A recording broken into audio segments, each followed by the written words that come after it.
Pernah dengar proses tidak akan pernah mengkhianati hasil?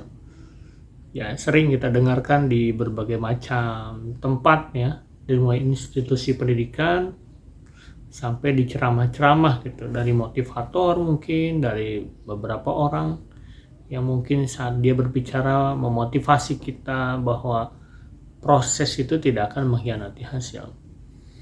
Kalau kita cermati itu sebagai penggugah rasa untuk semangat kita, mungkin bisa kita gunakan gitu untuk penyemangat kita.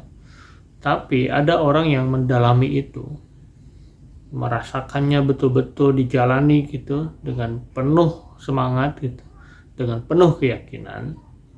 Tapi kemudian ternyata malah hasilnya sebaliknya gitu. Jadi kita terlalu fokus terhadap yang disebut proses tidak akan mengkhianati hasil, seolah-olah saat kita berusaha keras hasilnya akan sesuai dengan apa yang kita inginkan, yang kita mau gitu. Padahal kan tidak demikian. Ada banyak proses-proses yang kita jalani tapi ternyata berakhir kegagalan itu. Itu sangat mungkin terjadi gitu. Karena kita terlalu yakin saat kita merasa gagal itu bisa menjadi efeknya kebalik. Kita malah menjadi kecewa dan tidak mau memulainya lagi. Itu sangat mungkin. Beberapa dari mereka yang mencoba seperti itu malah menjadi kecewa terhadap Tuhannya, bahkan agamanya gitu. Karena dia merasa bahwa dia sudah berikhtiar sehingga apa yang dia lakukan pasti akan tercapai gitu dengan penuh semangat tadi.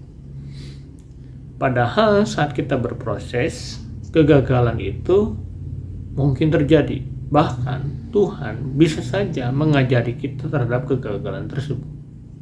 Yang namanya proses bisa berhasil, bisa tidak. Tapi yang namanya keberhasilan pasti berproses gitu. Ini yang penting. Setiap keberhasilan yang kita capai itu karena proses yang kita jalani. Karena kita berproses. Jadi tidak ada keberhasilan yang tanpa proses, pasti ada prosesnya. Hanya saja mungkin prosesnya seperti apa, dengan start dari mana. Jadi baiknya kita harus siap menerima apapun konsekuensi yang akan kita dapatkan, akhir yang kita dapatkan, dan kita belajar lagi untuk mendapatkan hasil yang memungkinkan. Bisa jadi yang terbaik itu kita, bisa jadi yang terbaik itu adalah sesuai rencana kita, bisa juga yang terbaik itu adalah di luar rencana kita. Jadi kemampuan kita terhadap hasil, kemampuan kita menerima hasil, ini yang penting. Bukan kemampuan kita dalam berproses sehingga kita merasa bahwa hasilnya itu akan selalu sesuai dengan keinginan kita.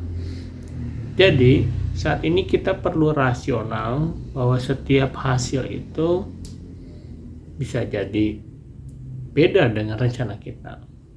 Kita berproses penting karena setiap keberhasilan yang akan kita capai semua dimulai dari proses.